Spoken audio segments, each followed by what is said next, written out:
Hello, everyone. Welcome to yet another episode of the Utility Cloud Guide series. Here we invite industry experts to talk about trending topics and share knowledge with the utility community. I'm Avani from Bynry and host for today's show. Our topic for the discussion today is the water loss reduction program at the City of Garland. To speak on the topic, today on the show is Cynthia Baughman. Cynthia is the Water Utilities Technology Director at the City of Garland and has been associated with it for more than 25 years. She's a strategic technology veteran with over 35 years of experience in all aspects of IT. Our esteemed guest has worked for software development companies, government defense contractors, and local government. With Cynthia today, we will discuss how the City of Garland incorporated technology for their water loss reduction program. So without wasting much time, I would like to welcome Cynthia to the show. Good morning. Thank you. Thank you for having me. Yeah, great. So Cynthia, my first question to you is, can you describe to our audience the problems or challenges the City of Garland was facing before introducing the water loss reduction program? Certainly, yeah. So back in 2020, our management team noticed we'd been having a steady increase in our non-revenue water loss kind of year over year for about 5 years. So in 2015, we had a low of 5.9%. And in 2020, we saw it climb up to 21%. Our water conservation plan has a goal of trying to keep our water losses at 12% or below. So we decided we needed to take a closer look at the data and systems and things to see what was happening, see if we can figure out what caused this problem. Okay, so I'm sure that there are several other organizations that are facing similar challenges like you did. So if you can explain to our audience how the digital transformation helped you address these problems or challenges? Sure. Just putting the percentages in perspective a little bit. If we take 2019 for example, we were losing 68.25 gallons per day per customer in our system. And so with over 70,000 metered connections in our city, we really needed to take a closer look at what was causing these losses, because that non-revenue loss, water loss is leaks and data inaccuracies, data errors, meter problems. So that all translates into lost revenue. So we engaged the services of one of our consulting partners, an engineering firm we do a lot of work with, to help us do a water loss audit. We followed the American Water Works Association's guidelines, M36 guidelines, for conducting that water loss.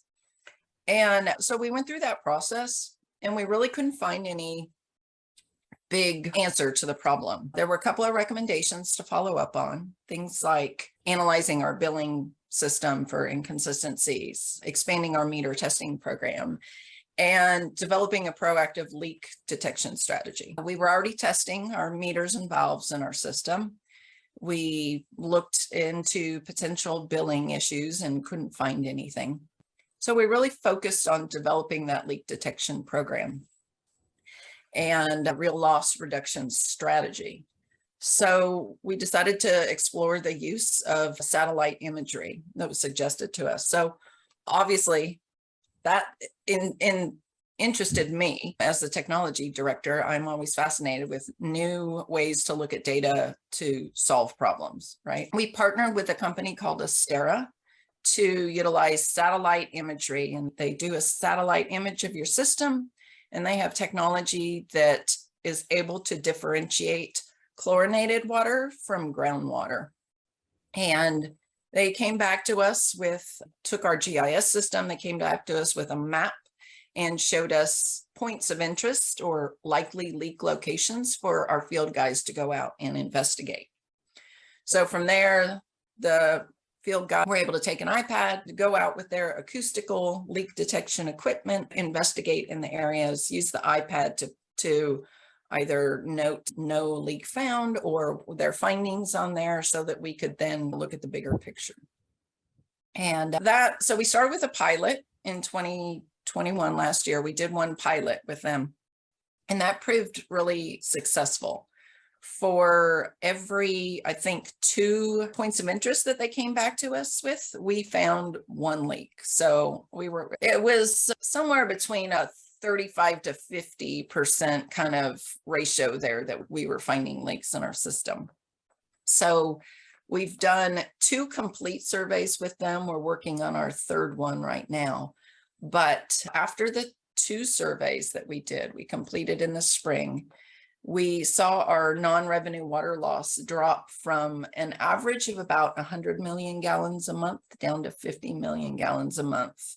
And our percentages dropped from 21% down to 13.6%. So we were obviously very happy with that reduction, 50% reduction. And we saw the non-revenue water loss get back into more realistic alignment with what our water conservation goal is. That's brilliant, in fact. And a 50% reduction, it's quite remarkable.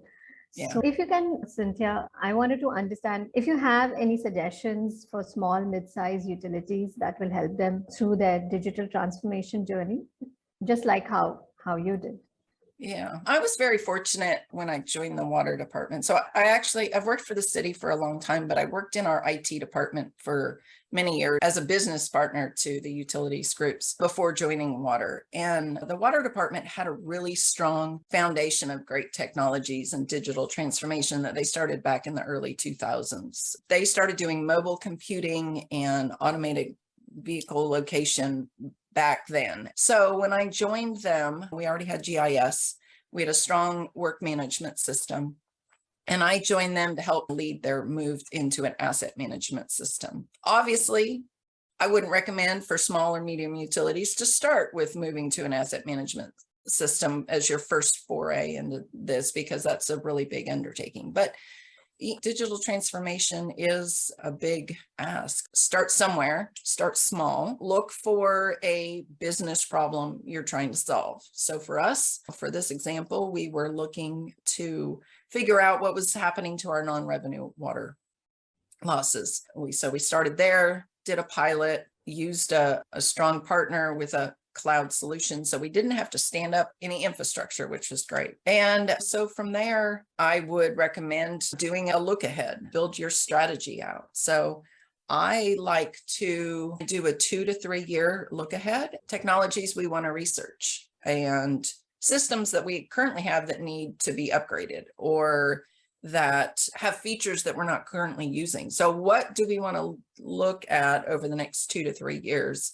And I document a technology strategy for the water department. I try and tie those strategic initiatives of our department back to the city as a whole to try and to build better adoption and approval.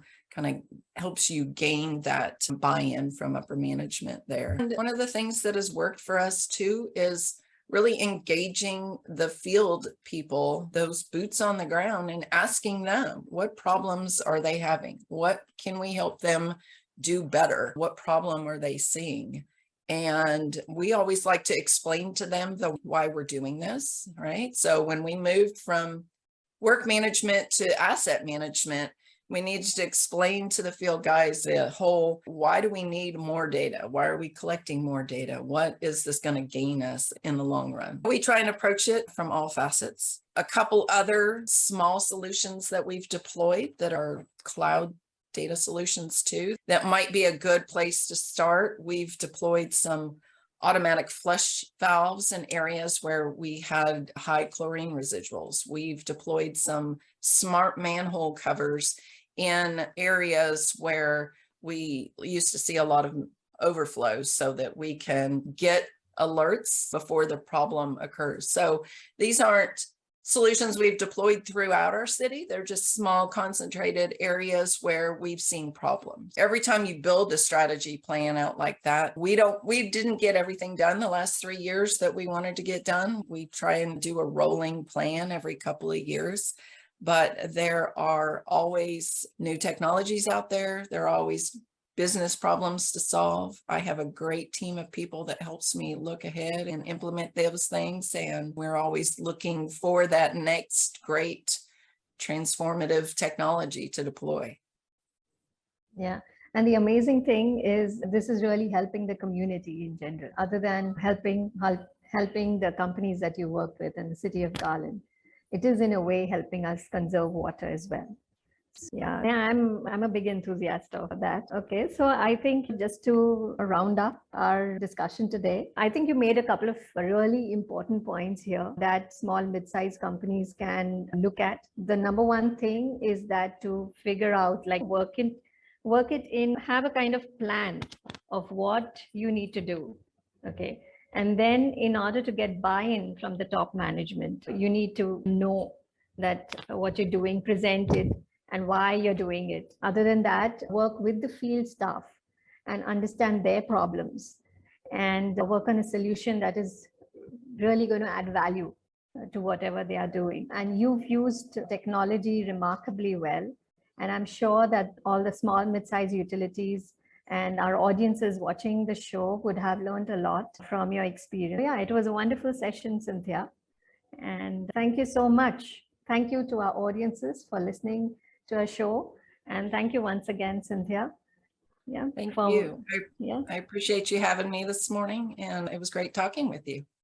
Yeah, same here. Thank you. Okay.